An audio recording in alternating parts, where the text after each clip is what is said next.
So now that we are all back from a nice break, we're going to continue with the last session of today. And that session is going to be moderated by Sünje. So Sünje, the floor is yours. Yes, thank you very much, Ido. I'm much looking forward to the next presentation by Ursula Kristin Schmid, who is a PhD candidate and research associate at the Department of Media and Communication at Ludwig Maximilians University in Munich, Germany.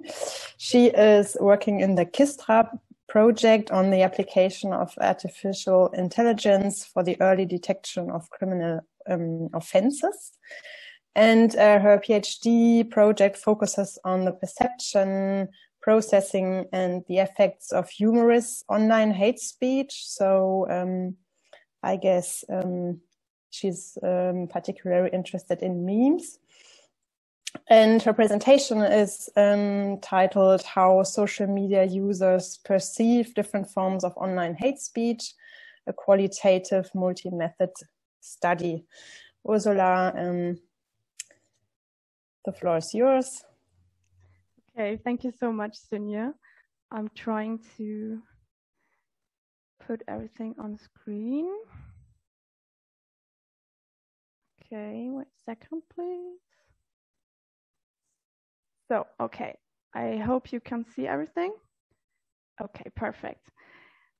So, yeah, as we yesterday had great insights to the legal perspective on hate speech, and thanks to Laura, today also heard a lot about the ones that conduct hate speech. I'm now happy to share insights from a third perspective with you, namely the one of social media users and how they perceive different forms of online hate speech on the internet. So for this, I made a qualitative multi-method study that I want to present you today. But first of all, and for your understanding of the context, I would like to tell you something about the project that made the study happen. And Sünje told you already something in short about this. It's called KISTRA, and it's a German acronym for what exactly Sünje told you, application of AI for the early detection of criminal offenses in Germany. So the aim of the entire project is to research opportunities for the use of an intelligence systems that can be used by police officers in Germany, namely the Bundeskriminalamt in Germany, to detect, prevent, and prosecute criminal offenses.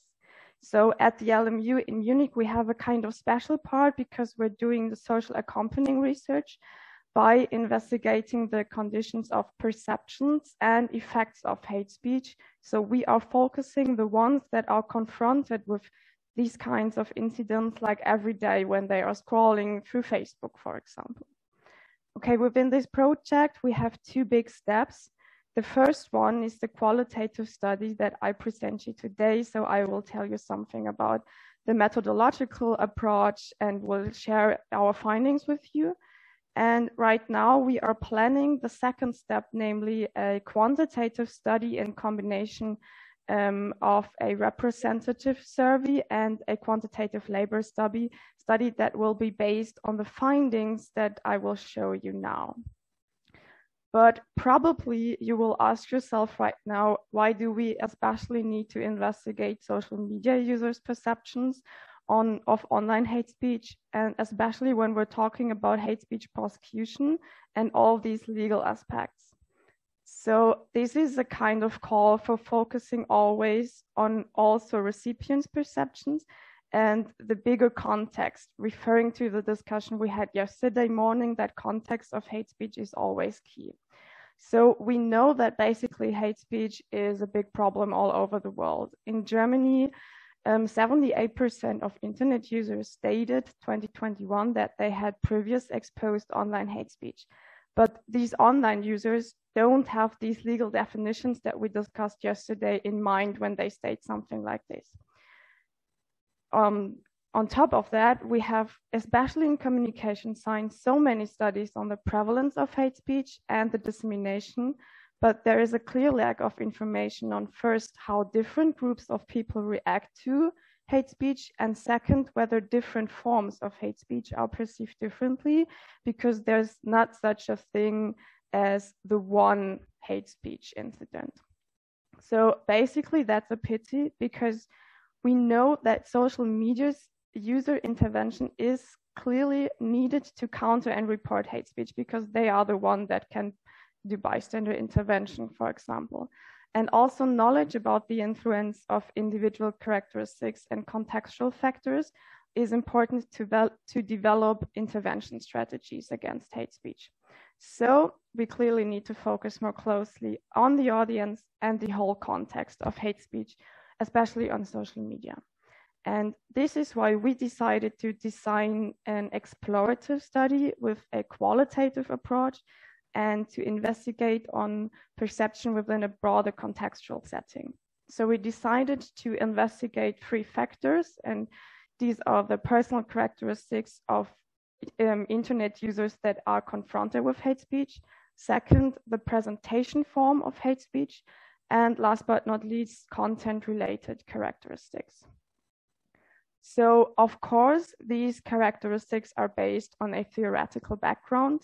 And to begin with the personal characteristics, we assume that recipients who have already been targeted by hate speech may be more involved or show more emotions and attentions than users that didn't see anything like hate speech probably before. Because being confronted with these kinds of incivility can lead to fear, anger, frustration, and a lot of psychological stress. Also, from previous studies, we know that women seem to have a high sensitivity to incivility. And of course, pre-existing attitudes are always important when discovering perceptions, because individuals are less likely to judge statements that are consistent with their own opinion as being hateful and hate speech, and the other way around. And last but not least, we decided that the individual social media usage may be an important factor, because here are 2 assumptions that seem plausible. First, the more frequently users are online, the more frequently they also can notice, of course, and consequently can react to hate speech. So these users have a kind of bigger picture and have an awareness that hate speech is a big problem. So maybe these ones are more sensitive to hate speech content. But on the other side, evidence suggests that a frequent exposure may lead to a kind of desensitization and normalization of hate, followed by recognizing and reacting to hate speech less, because it may seem as being pointless. Okay, next we had, of course, theoretical background on the presentation form. And yeah, it's kind of similar to the presentation we had today morning, because we saw so many different forms of hate speech. And we know that hate speech can have many faces. It's not just speech, but also within pictures. But most commonly are user comments with hate speech. But from communication science, we know that user comments usually receive little attention and are sometimes often not read at all. So it is plausible that hate speech within comments may be overseen or recognized less than especially pictures that usually receive much more attention, that stay longer in memory and evoke stronger feelings for the users than textual postings. And this is called the picture superiority effect. And last but not least, I'm sorry, my voice is a little bit, Okay, so last but not least, we have hate speech within pure text postings.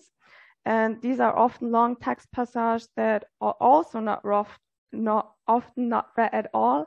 But we know that especially within these longer text passages, we have different kinds of hate speech, what leads us to our last characteristics, namely the content-related characteristics.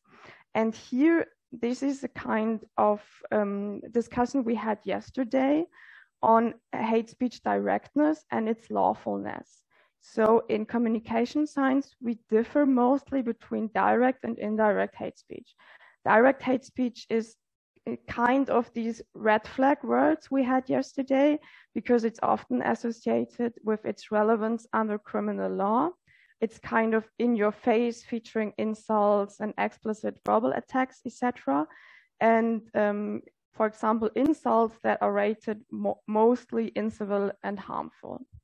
But on the other side, we can have what we call indirect hate speech, which Elena explained yesterday as being legal hate speech. So this is a kind of definition question.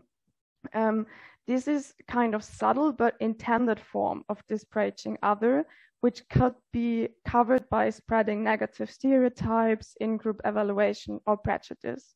And this is often also covered from stylistic elements, especially, for example, humor being just joke, as I'm studying within my PhD project in more detail. And these indirect hate speech incidents in some contexts are also rated to be very incivil and hateful, especially when the hateful intention is understood and received, but otherwise sometimes is perceived to be less severe, especially when it's thought to be just joking. Okay, so taking together, we had these 3 big research questions concerning personal characteristics, presentation form, and content characteristics, and their impact on the perceptions of social media when they social media users when they see hate speech. Okay, so what we did is a qualitative study in this between June and July in 2021, and finally we found 23 German-speaking social media users that participated. So this is a qualitative, smaller sample than, for example, the one from Laura. Because of the COVID-19 situation, we had to conduct the whole study in a remote setting via Zoom calls and combine their different qualitative methods that are based on observation and interviews, and called this the remote self-confrontation interview method. So these are 4 steps that we combined. And the first one was a kind of observation.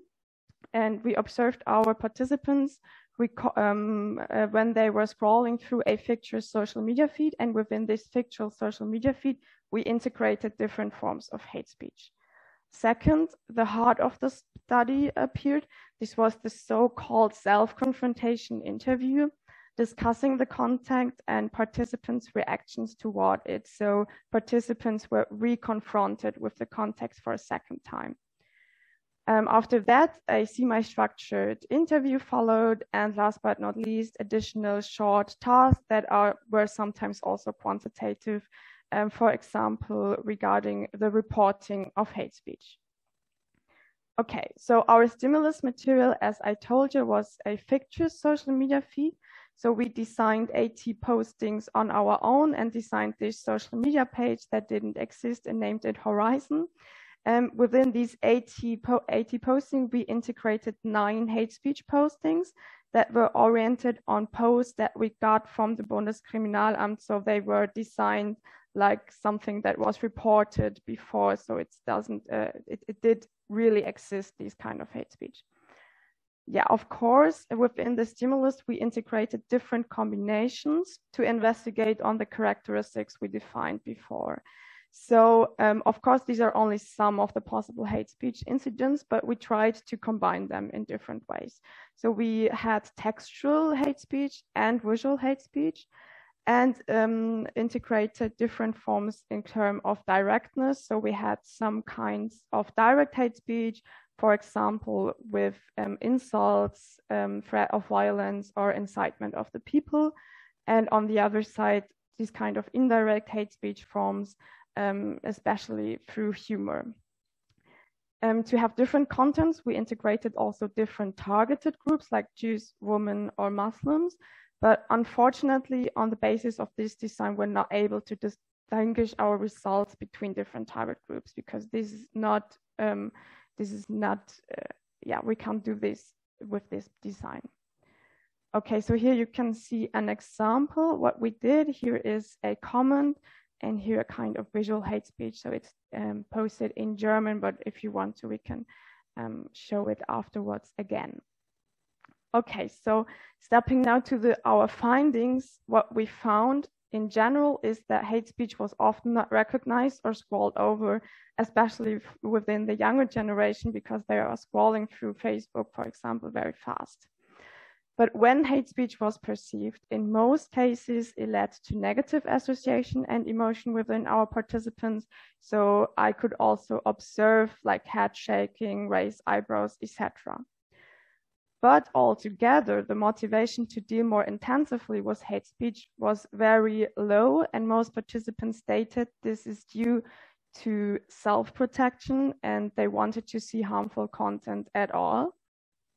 And we found differences in perception concerning the 3 characteristics we investigated. So I will start again with the personal characteristics. Here we saw that the most striking differences are due to the age of our participants in combination with the social media usage, which correlates with each other. So the younger and experienced social media users were less likely to notice hate speech content at all, because as I told you, they were scrolling through it very fast and were very habitualized within their usage.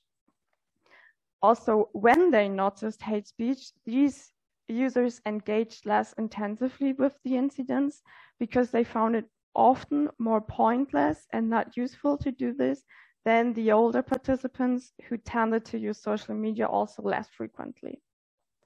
These older, infrequent users showed more emotional attentions, and they often were really surprised and shocked. So here I have some quotes for you. This is from a young lady that she stated, "I always moved on relatively quickly when she saw hate speech because she didn't even want to see that."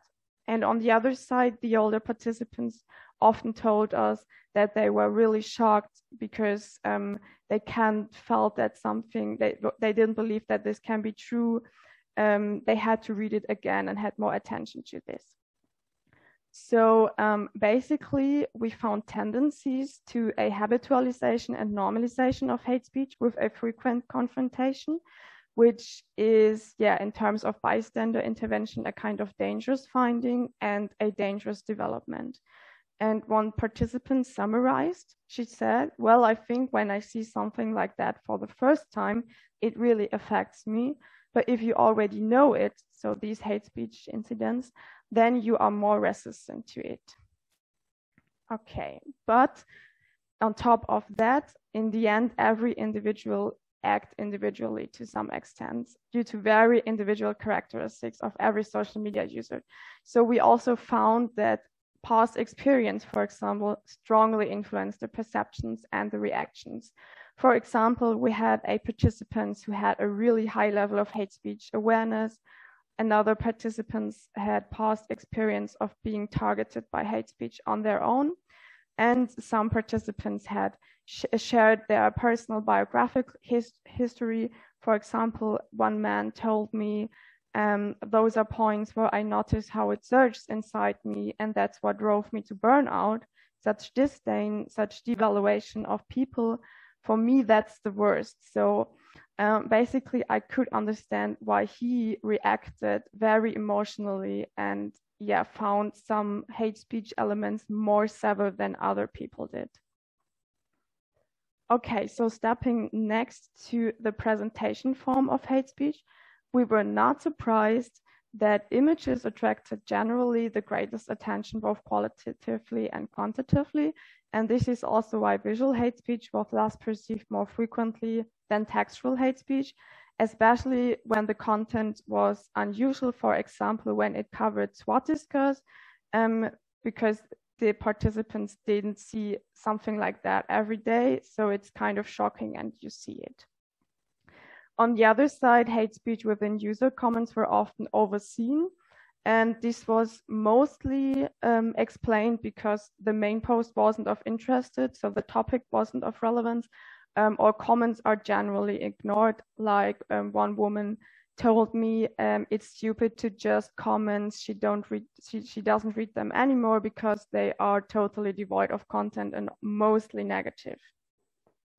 And last but not least, hate speech within pure text postings were also only perceived very not that much, especially also when the topic wasn't personally relevant or the post was particularly conspicuous to linguistic or design features. So when someone saw, okay, this got to be a kind of weird comment because everything was in capital letters or there were spelling mistakes, then there was a lot of attention.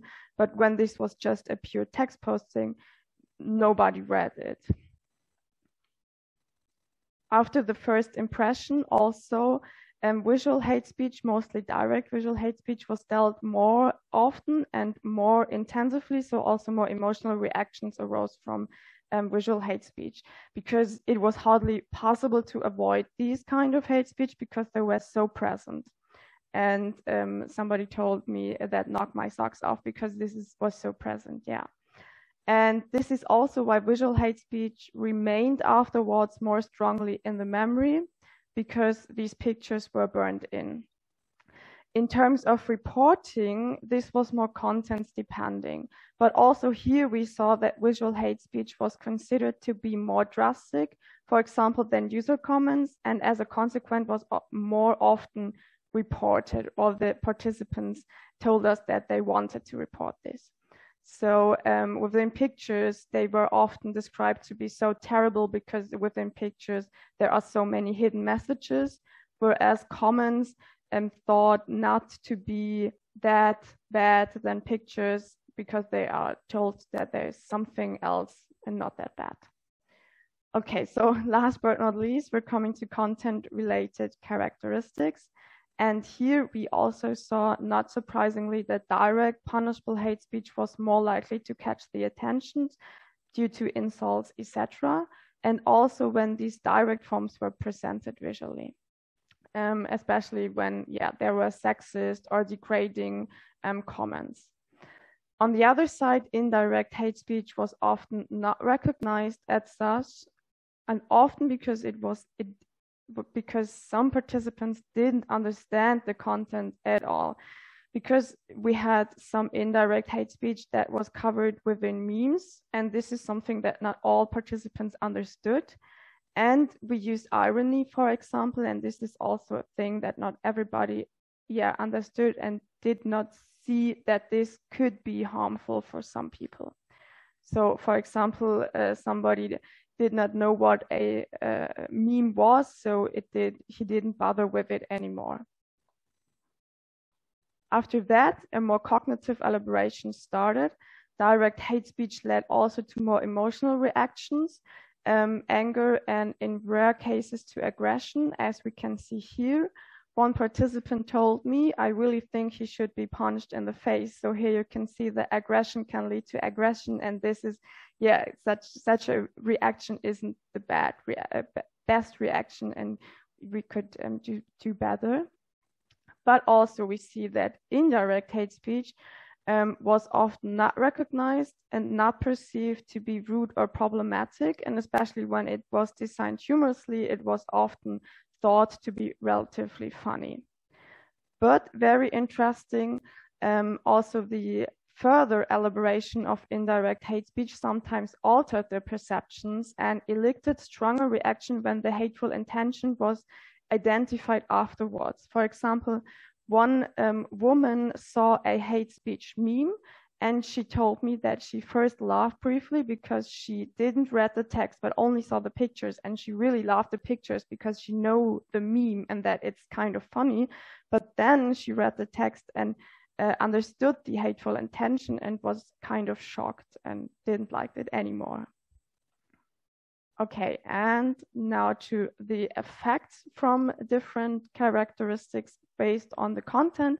We saw that effects, and especially subconscious effects, were assumed for both direct, indirect hate speech. As someone told me, subconscious effect, subconsciously it will do something with me and also with all the others recipients.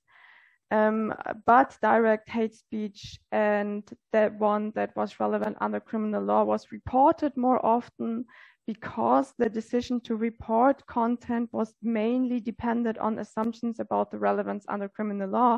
So our participants only reported hate speech, or are only likely to report hate speech when they know that it will be successful. So also when they personally thought that a content was super awful, they didn't do anything against it, also not counter speech, not reporting it, because they thought this probably won't violate any policy. And so altogether, also doing counter speech depended on individual situations. Also, for example, whether the participants or the social media users know the person who is the author of the hate speech comment. Okay, these were so much findings, so let me conclude and summarize the main parts that I told you today. So first of all, we saw that it's really important to know whether hate speech is recognized at all, because only when hate speech is recognized and seen from social media users, we can do something against it and they can report it.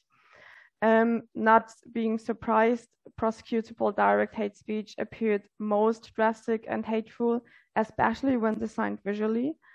And a very interesting thing was that the younger and more experienced users were with social media, they less strongly interacted with hate speech at all.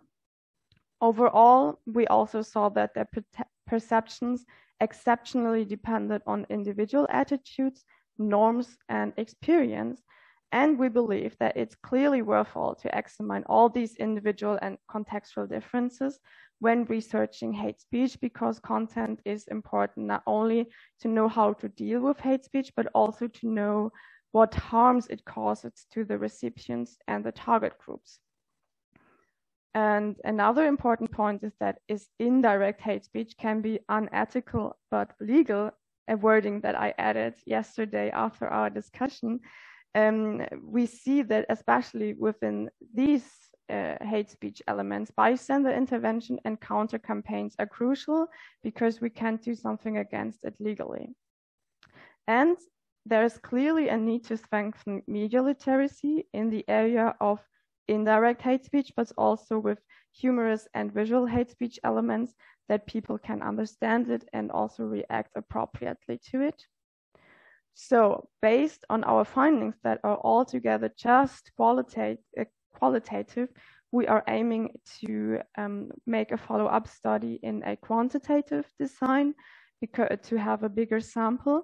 And for this, we have a lot of questions and problems because we clearly need strategies in future for an ethically appropriate research of hate speech perceptions. And maybe we can also discuss this point a little bit because maybe you have ideas how to investigate on hate speech perceptions with larger examples without causing too much harm for first participants, but also for researchers. And this leads me to a last point that I added right now. But first of all, I would like to conclude with this quote that I really loved. One participant told to me, it would be nice if hate speech didn't exist anymore, but it would also be nice if there was no more war in the world. And so I think it's really hard to do something against it. Maybe you can only participate by not doing something like that. So by not doing hate speech. And let me add that you can also doing counter speech and bystander intervention. Okay, so thank you very much for your attention. And I will show you just short, because the questions was before about our network at the LMU in Munich. I just added this short information. So we built a network that's called CHARMS. There we have different aims. CHARMS is for countering hate against researchers of communication and media studies. So basically our first aim is to research hate speech against us as researchers, especially when we are publishing about hate speech or extremism or far-right extremism, because these are dangerous topics, we believe. But the second aim of our community is that we, of course, have this whole mental health discussion. So we are basically aware that we need to protect our participants within our studies from harmful content, but we are also exposed to these contents like every day, as Eva, for example, told us. And of course, we're helping each other and we're helping our students, but we are hoping to make this topic more prevalent, and we are hoping for institutional help in future. So right now we're at the very beginning with our network, but we are building a website, and I will inform you when we have news from this one. So I just wanted to add this, and yeah, now I might conclude, and thank you very much again. Thank you very much, Ursula, for this very interesting presentation, and also for the update on this network, which I think is very important to share also in this group. And I guess we will have some follow-up on this as well. So I would be interested to hear more about this.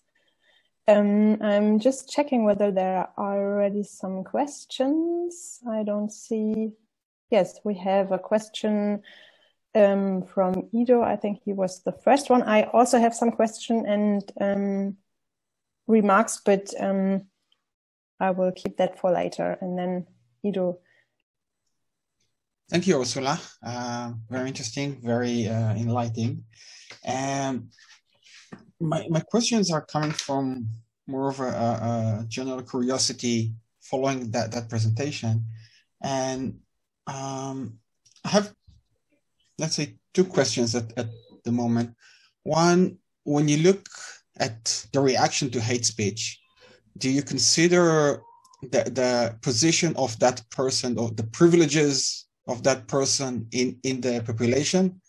For example, me being from the majority white male in Israeli society, Jewish in Israeli society, I think I'm less sensitive to attacks against me than a minority person might be for hate speech against them.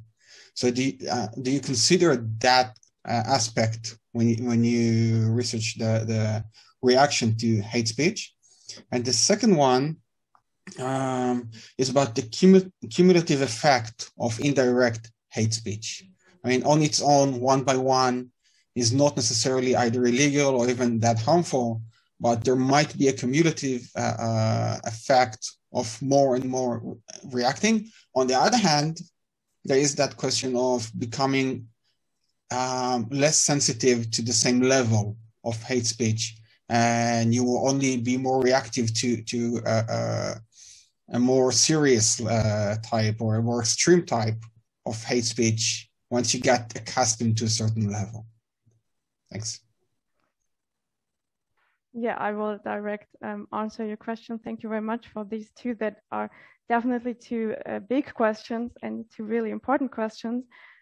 Referring to the first one, yes, we thought about that, and we thought about being targeted by oneself, of course, is another thing than not being within the target group and seeing hate speech against, for example, a group that you don't know anybody within this. So unfortunately, we had just this qualitative sample, and we just had, for example, women who were in some cases a little bit targeted, but they didn't react that much stronger than men did. But this is an aim for our follow-up study. So we definitely want to also involve different minorities and different target groups, so to study on this, because yeah, we believe that basically, yes, it may be a big differences. And yeah, also hate speech against women may be something again than hate speech against a religious minority or somebody who is a woman and a religious minority and precarious, something like that. So yeah, it's really important, and we believe that we should study on this in follow-up studies. So you're definitely right. And the second question in regard to cumulative effects is also a very important one, we believe, because this is the special thing of indirect hate speech. At the first time, often it doesn't appear that severe, but it's that cumulative effect, because so many don't react to indirect or microaggressions, also indirect hate speech. And so this is why it's not deleted also. And so these cumulative effects can appear much often than for direct hate speech. So of course this is a thing, and it's a big question how to explore on this, because when we are showing our participants just one indirect hate speech, we don't have these effects. You're absolutely right. So we definitely should investigate on future study designs, and for also maybe a longitudinal study would help. And this is something I will of course read about this and discover about this. Thank you so much.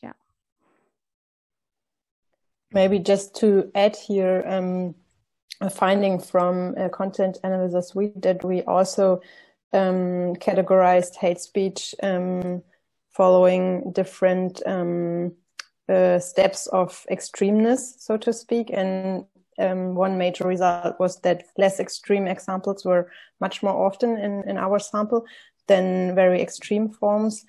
And I'm not aware of any effects or empirical studies on the impact of these different extreme forms of hate speech on the users. But from a media effects perspective, you could hypothesize that there is this effect of seeing something everywhere and repeatedly, and that this can have then quite an impact. Okay, next on the question list, I think, is Leon. Yes, thank you for this very informative presentation. I only have two short comments. One comment is that perhaps you should add the caveat that you mentioned during your presentation to your written paper about the survey data you cite during the introduction, where you say that 78% of German people reported having witnessed online hate speech. As you contrast that data with data from New Zealand and the United States in your written paper, and I noticed that there was a huge gap of 50 percentage points between New Zealand and Germany, I think it is important to acknowledge in written form that diverging definitions of hate speech may have been used for the surveys, because I really did stumble over this huge gap. And the other thing is I was really keen to look at your interview guidelines, but unfortunately the PDF file wouldn't load for me. So either the file got broken somewhere along the way, or it's just my computer, in which case, I don't know, maybe you could send the interview guidelines to me, because I'm really quite curious to have a look at them. But yes, okay. It was a great presentation and a great paper. Okay, thank you so much, Leon. For the two comments, I will definitely have a look at both of it. I will add the acknowledgement of the different definitions, because that's probably the reasons why this is such a big gap. And second, you probably looked at OSF, right? And it didn't. Okay, I have to check it. I hope it's not broken, but when it's just your computer, I will send you that, and I will check this. Thank you so much. And just to refer to Sünje, thank you very much for your acknowledgement, as we also base our literature and theoretical background on one of your studies, and found it really interesting that you found more of these indirect hate speech compared to extreme hate speech online. So thank you so much. Okay, thank you. Then next on the list is Elena. Yeah, thank you, Ursula. Very interesting presentation. I really learned a lot, and it made me think a lot about the link between perception and criminalization of hate speech, and to what extent we should consider perception as relevant for maybe in the continually evolving laws on what kind of hate speech should be criminalized, whether we need to take that into consideration.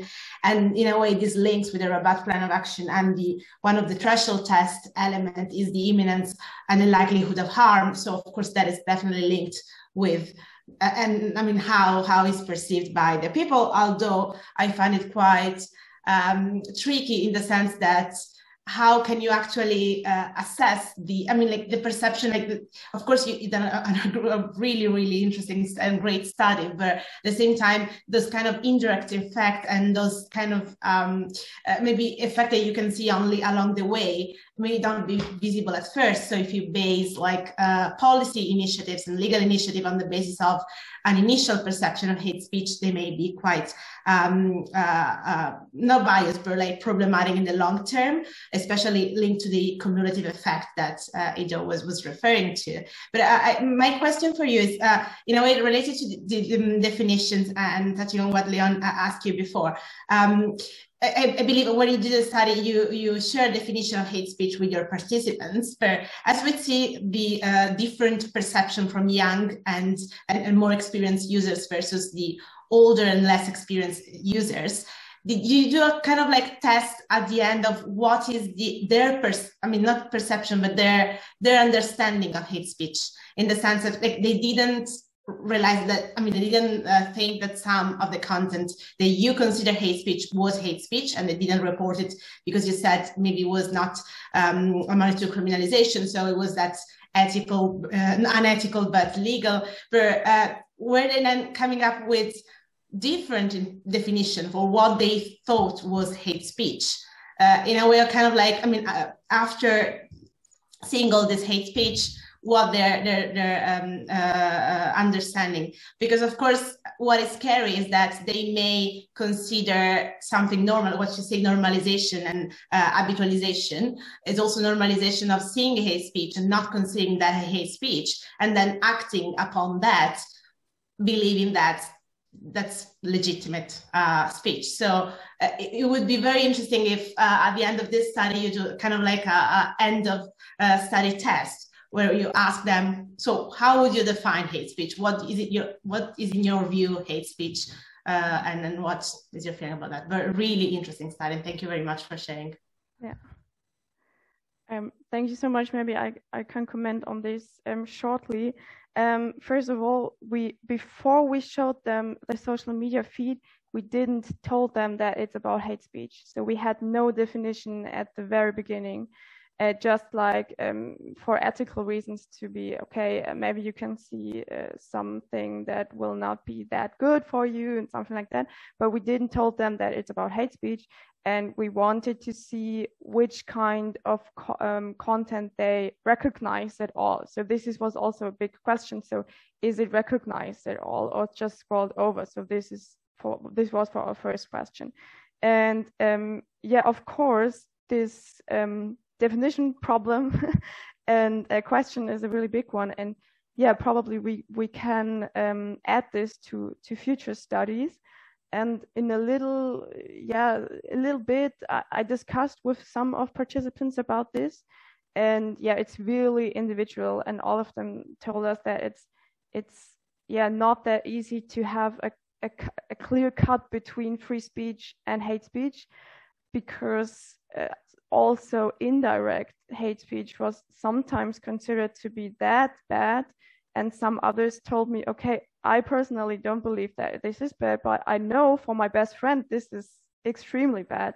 So of course I think this is not only questions of age, yes, probably yes, because of normalization, but also the whole social environment. So yeah, we have this definition problem, and yeah, probably we should ask also the participants in next time. Thank you very much. Elena's question kind of relates also to a question I had when I was reading your draft paper and also listening to your presentation, and I might just briefly drop this now because it connects so well. I was also asking myself when reading your draft paper what you actually referring to when you are talking about perception in the paper, and whether you are interested in whether the participants would say that one incident is hate speech or not, so their working definition, so to say, or how bad they find it, or whether they would flag it or report it, whether they remembered it, whether they I don't know, felt angry or something.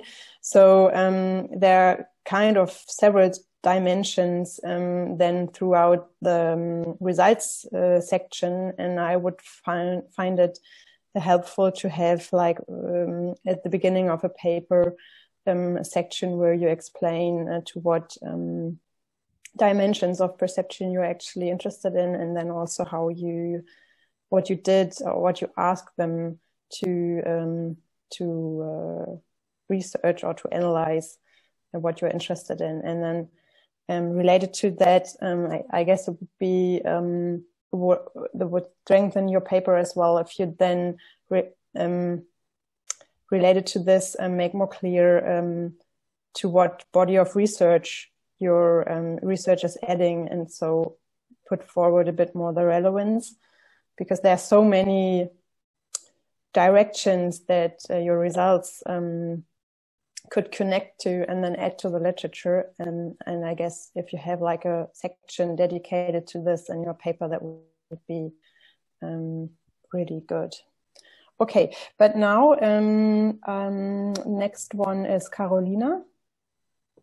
Thank you. Thanks for a great presentation, Ursula. And I found myself nodding quite a lot because I agreed with so many points you mentioned.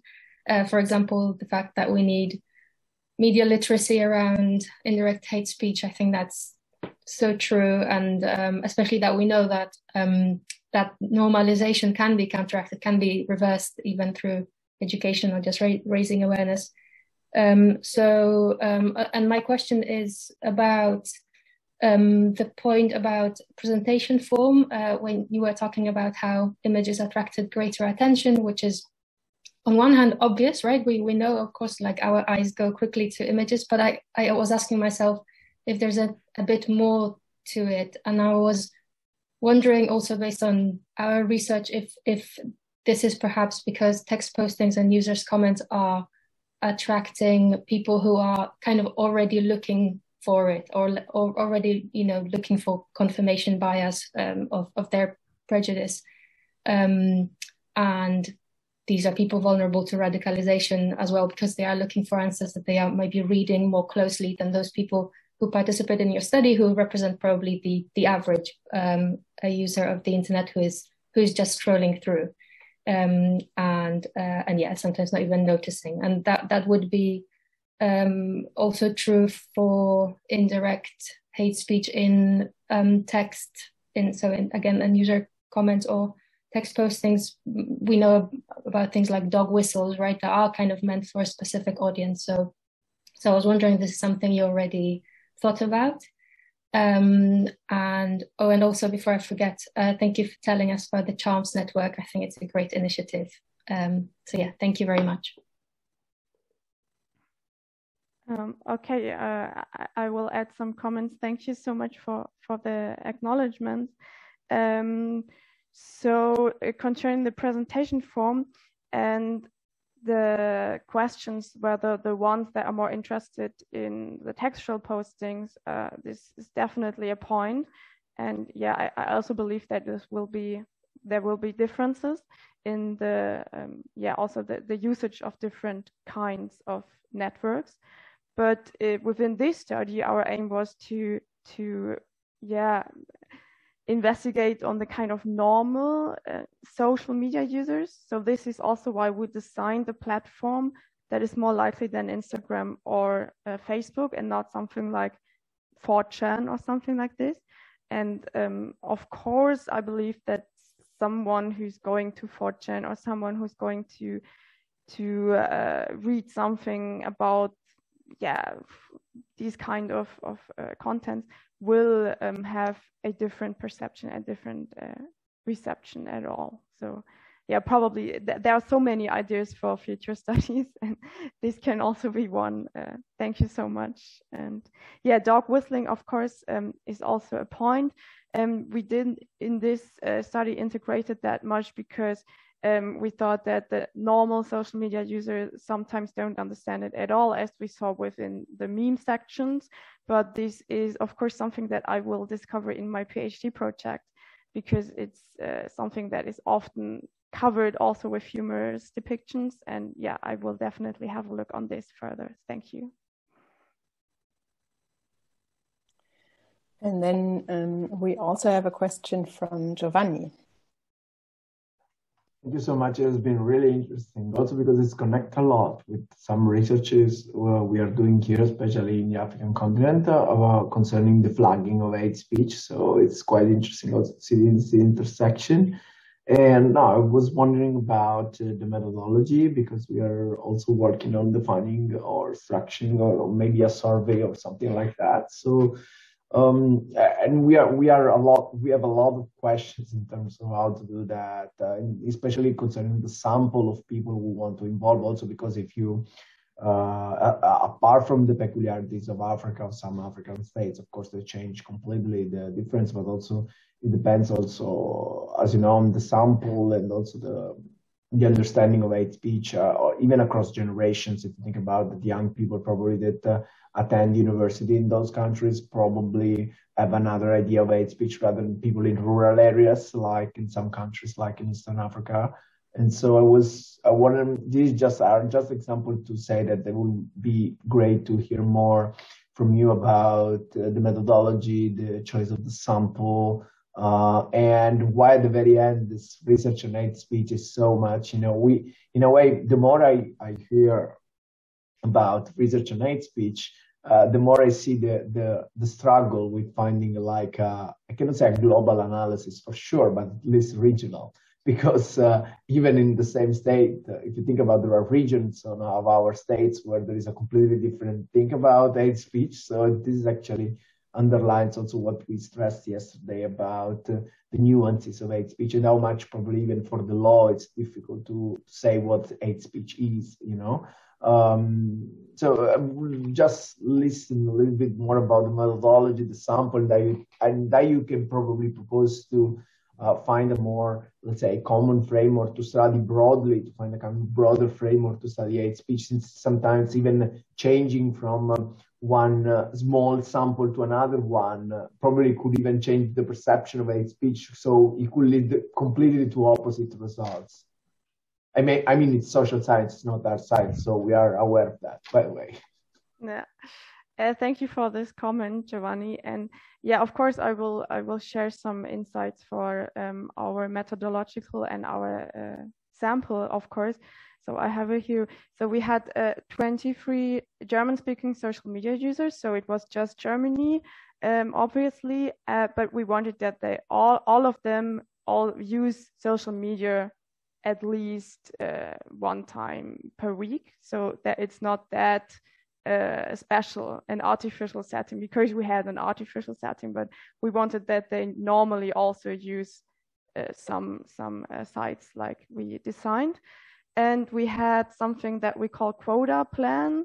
So we tried to find very diverse people. So this didn't work that good by finding minorities, as we are told already. But our sample was aged between 18 and 67 years.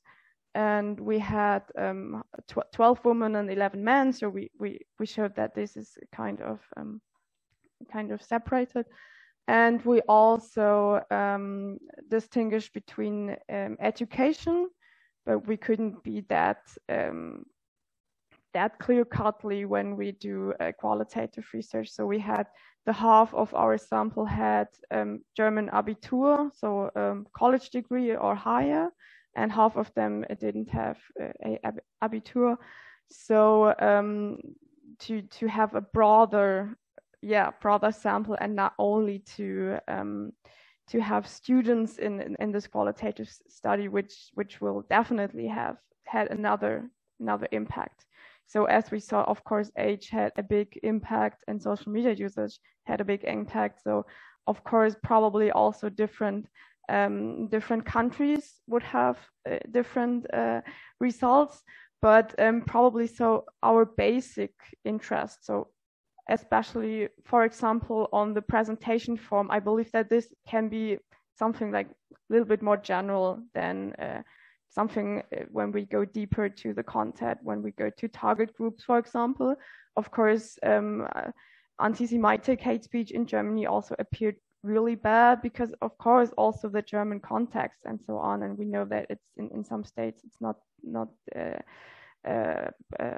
perceived that bad. I know a study that is distinguishing between the UK and Germany and find here differences. So, of course, yeah, it's again the questions of globally defining hate speech. And yeah, I really think you're right when saying with another sample we probably have other findings. Yeah, thank you.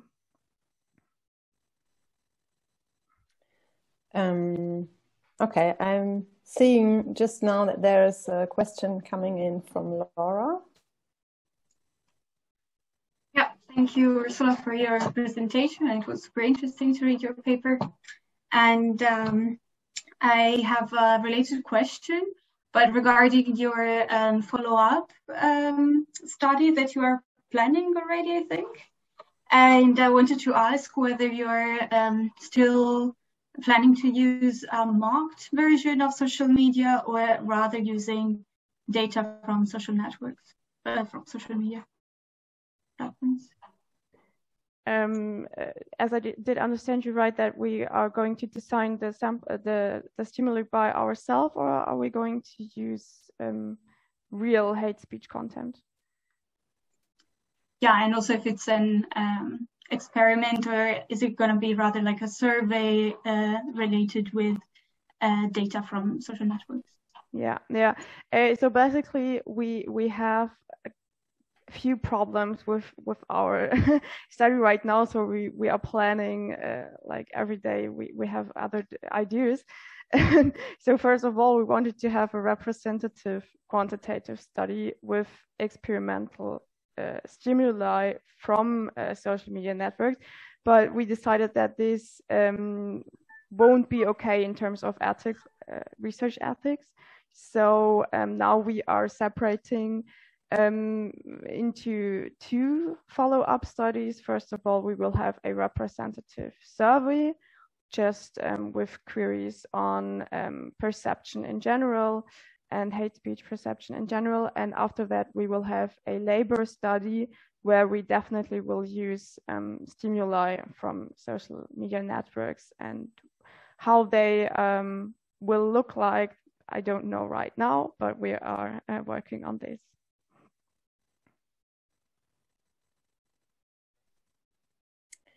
Okay, thank you. We do have some time left, right? 15 minutes. Yeah. Sünje Amnon has a question you wrote it in the chat. Oh, okay. Okay. So please. Thank you. Yes, this is fascinating. So some of the questions were already addressed, but I want to maybe so there's always an ethical question that was discussed here. What do we do when we do that on two dimensions? Do we perpetuate hate speech? Do we when we do that, do we, sociologically speaking, do we affect the field we study and in which direction? Yeah. And you've touched a little bit upon that, but also in terms of harm. So some people, the burnout issue, and I was shocked in all those questions. This is something that, it's worth a conversation just on that. Just on that, we can have a panel just on how do we touch this. And I think it's vexing, but I want to actually ask, so this was just a comment, and I think that there's nothing, I mean, there's stuff to do about that, but this is something that really bothers me when we talk about offensive speech, hate and other offensive speech, and we talk about this, because I don't think a way around this. I think it's really, really problematic. But I wanted to ask actually from the opposite direction. I think you said that the more experienced and junior you are, the more experienced and young you are, the more you kind of scroll over it and just say, okay, forget about it. And maybe that's actually, and you thought that this is habituation and dangerous. This is how you address this, but maybe it's actually healthy. Maybe we, the native, those who are born into this, we migrated to the new ecosystem. But maybe those who are born into this ecosystem, they have a better sense. And they say, let's not feed the trolls. Let's just, these are people, it's not worth it to bother with them because you only feed them, number one. And number two, whatever you do, you're not going to change their minds. You're not going to just ignore them. And then maybe it's a healthier, in a way, maybe it's a healthier type of reaction, because unless we develop a really users-friendly complaint mechanism, and that relates to what we talked about yesterday a little bit, that the due process there is in place and everything clicks, and then you have content moderation that works and it's really accessible. But unless this is the case, if this is what we have to deal with, those humorous, quasi-humorous or ironic, I'm not talking about the direct insult, but at least the quasi-humorous, let's move on. Yeah, I think that's a good point. And of course, for the social media users, maybe this is more healthy to just ignore it and not to deal with it. But because they have the resistant, they said, yeah. I built a resistant. I'm just like, yeah. But there's always someone who's targeted, and the participants also stated that when it's directed against me, this would be very harmful for me. But all those participants weren't directly targeted, so they didn't want to. They had no motivation to deal with it. But as we also know from previous studies in the communication science field, we saw that hate speech won't change the mind of the hater, and often they don't answer. This is what we talked about before. But it's a sign for other social media users that this is basically not okay. Hate speech is not okay. So you can be a role model as a hate speecher, that other people can also step in and help the one that is targeted. So there is also a healthy place for those who are targeted. So yeah, this is basically a big question, and there are so many arguments for both sides. I see. And basically this is also something you can write a paper about, and also the ethical questions is something you can write a paper about. And just to add in short, we surely decided to just show our participants these kinds of hate speech elements in a qualitative study, where me as a researcher is present. And when somebody told me that he was shocked, I always asked, okay, are you okay? Should we go on or should we stop? Something like that. And also in the labor study, we are planning probably also to have a psychological person there to help if there's a problem. And these are so many questions. And thank you for opening this discussion. Just adding to the aspect of research ethics, I was thinking when you did your presentation that also, like someone from the wrong side, so to say, could also then use your results to design the most effective hate speech campaign, right? If we now learn that images are so important and things like this, so we could really think about whether in the next round of this workshop series we cover these topics in some respect. Eva has a question. Thank you. Such an interesting discussion and presentation as well. Thanks, Ursula.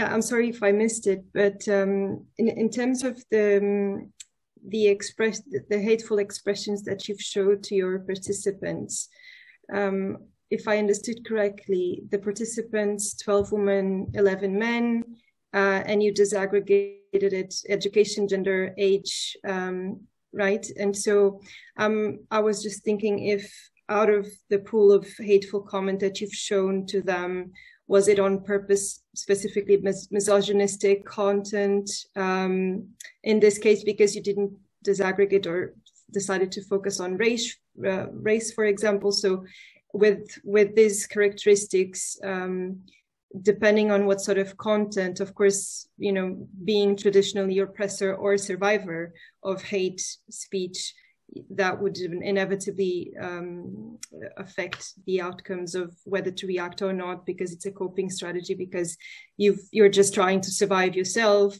or because you're really unaffected because you don't even understand that that's hate speech or hurtful. So depending on, and in this case, I'm wondering if it was like misogynistic content because of the characteristics that we can see. Thank you. Yeah, also a good point. We definitely had hate speech against women, but we had just 2 of them, and one was very stereotypical, humorous meme about women and men, and this was thought to be funny for a lot of people, and some women didn't like it, but also some men didn't like it. There was nobody within this small sample who was really affected. I think this will probably be, something else when we had, for example, Jews within our sample, which would be very interesting. And of course, this can also be a coping strategy that they say, okay, I don't want to be affected too much. I don't want to see something like that because I had this experience. And I think one lady told me that she had negative comments on the internet. It wasn't hate speech, but kind of incivility. And her reaction was that she got into the discussion and tried to convince the haters about her position, but she gave up because she said, I don't want to feed them. And so I don't want to do this anymore. And she personally didn't want to see hate speech anymore at all. But of course, every individual is individually. And another person told me, now, of course, I will do something against hate speech because I know how bad it is to be directed with hate speech. So there's no, on basis of this study, I can't tell you what is the main reaction. Sure. So individually, Yeah, of course. But I was just wondering, I guess, depending on the sample of your group, then depending on the sort of comments and contents that you show to them, that would inevitably shape the outcomes, right? So that was just where I was coming from. And then just one more comment related to what Amnon was saying about the resistance and the coping mechanism being that we're becoming more resistant. I would be very careful to say that, to be honest, because I think, and also from the samples that we've seen in the PowerPoint, some people are just helpless. Helpful. I think they don't know what to do. It leads to burnout, especially if you're a survivor yourself. So yes, maybe to some who really don't. Maybe to some, but I guess to a certain extent, from my readings personally. I think there's a lot of just not knowing what to do and leading really to a very, very dark space of self-esteem, of sense of belonging, or so many deep levels. But interesting debate as well. Thank you for these thoughts. Ido put his hand on. As a follow-up to what you just said, I think actually Arno's comments and Eva's response, of course, Ursula's, bring us back to the question of cumulative effect. The fact that they ignore doesn't mean it doesn't affect them. So they scroll over it, but it's still a glimpse. They've still seen it even for a microsecond. And that's the whole notion of the microaggression and the cumulative effect, that unless Ursula does her research, we won't know what are the actual impacts. So we actually need that in order to know. So you have some pressure now to do this missing research and publish it quickly. And we also have another question from Carolina. A very quick comment, because this discussion is so interesting and I wish we had more time. So very briefly on what Amnon, Eva and Ido were just saying. Yes, as a social media user, I'm very often tempted to ignore things for my, for the sake of my mental health or peace and quiet in that moment. But as a researcher, yeah, I'm aware of what Eva and Ido were saying, and also of the relationship between the online world and offline world. They are linked. They are not mirrored exactly, but they are linked, and what happens online we know can escalate offline. So I agree it will be dangerous to just pass it by. And yeah, I'm sorry, I'll finish here because I'm aware of the time. Thank you. If I'm right, we do have 2 minutes left, right? And I would like to make a comment or ask a question to the whole group, because I would like to come back to something I was intrigued by on your slides, and that's how, when you explained what the different categories of hate speech that you were interested in, you were referring to lawfulness and direct hate speech. And that reminded me of, we asked community managers what they think a hate comment is and how they define it in their practical work in newsrooms. And we came up with a lot of them referring to law and lawfulness or illegalness of hate speech. And then they said, we had several, this was also a qualitative study, several of them said, yeah, I mean, in the case of illegal hate speech, that's clear, so we have to erase that and to delete it. And we were a bit puzzled by this result, because it was a bit like, okay, you can identify illegal content on the fly, right? I know it when I see it, I see it, and then, okay, this is illegal. And I would like to actually benefit from the fact that we have a lot of legal scholars here today.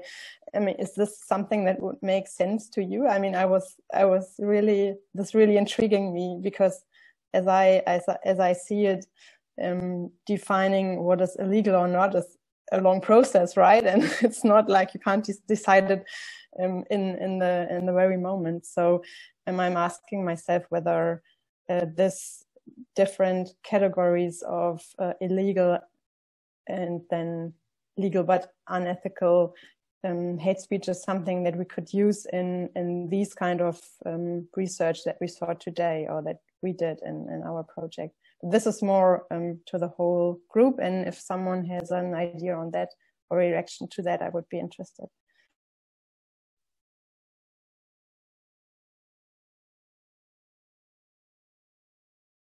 Amnon, we can't hear you. Is it better now? Is it okay? Okay. So just a couple of quick comments. As lawyers or as jurists, we tend to think of those cases by invoking the idea of paradigmatic cases. So some cases are paradigmatic cases of unlawful hate speech. Some cases are paradigmatic cases of lawful hate speech, and then you have the gray zone, what we call it sometimes the penumbra cases, where there you need a really long process. And these are the cases where you have to engage all the mechanisms. But for research purposes, there are some paradigmatic cases you can invoke. And again, statistically speaking, there's always this rare, maybe it will be decided as lawful, even though you thought it's unlawful, but 5%, 4% chance that this will happen. But still you have the big elephants you can identify as elephants. This is one case. And just a quick follow-up on the notion of ignore or not ignore, and research or not research. So clearly we should research, but then the question comes back again: when you research, do you generate microaggression as you research it or not? Is still a lingering question. I just think that it's not just a coping mechanism. I think with the younger generation, sometimes it's not just a coping mechanism. It's just I don't want to feed the trolls. Not because I think they're useless. I don't. And again, I'm not making a normative claim that it should be allowed, or that should we just bury our head in the sand and just walk away because then we don't help others and others are affected. It's really complex. I'm just saying that part of this matrix include also the question of, when should we intervene? And this is really, it's not just, okay, I want to protect myself against burnout. I don't want to empower them, because by generating the whole conversation, they get more voice than otherwise they would. You could report as well. You don't have to engage directly. Well, that's right? That's a question. There's many types of interventions. Yeah. So it's a question whether reporting is a good mechanism or not. Definitely a question. Yeah. Not just as whether it's effective, because by reporting, if there's no due process, and I don't know how they dealt with it, and I'm not given a say, and they're not given a say. So the whole ecosystem has to be such that the reporting is more meaningful. But I agree. Reporting is definitely part of the equation. Definitely. Ursula is raising her hand. Yeah. Just wanted to respond to you, Sünje, in a quick answer, because I have a little bit experience within the project of Kistra. We're working together with the Bundeskriminalamt, and we are coding hate speech incidents, whether they are illegal or not. We don't have the expertise, but sometimes I am in discussions with the BKA, and we have hours of discussions about just one sentence. And yeah, it's such a big question whether it's illegal or not. And all of them always say, okay, we don't have enough context. We need the context to understand whether it's hate speech or not. So they are really struggling to say, okay, it's okay or it's not okay with the German law. Thank you for sharing this insight. I guess we don't have any more questions lined up, and also we are out of time, I guess. So I'm handing over to Ido for closing remarks. Thank you, Sünje. Thank you, Ursula, for a great presentation. And thank you, everyone, for a very good, interesting second day of the workshop. To Laura for the second panel we had today, and Gabi I think has left the room by now for his keynote presentation. We are going to reconvene tomorrow, again in the morning hours, to hear from Asaf and Efrat and Eva and Leon.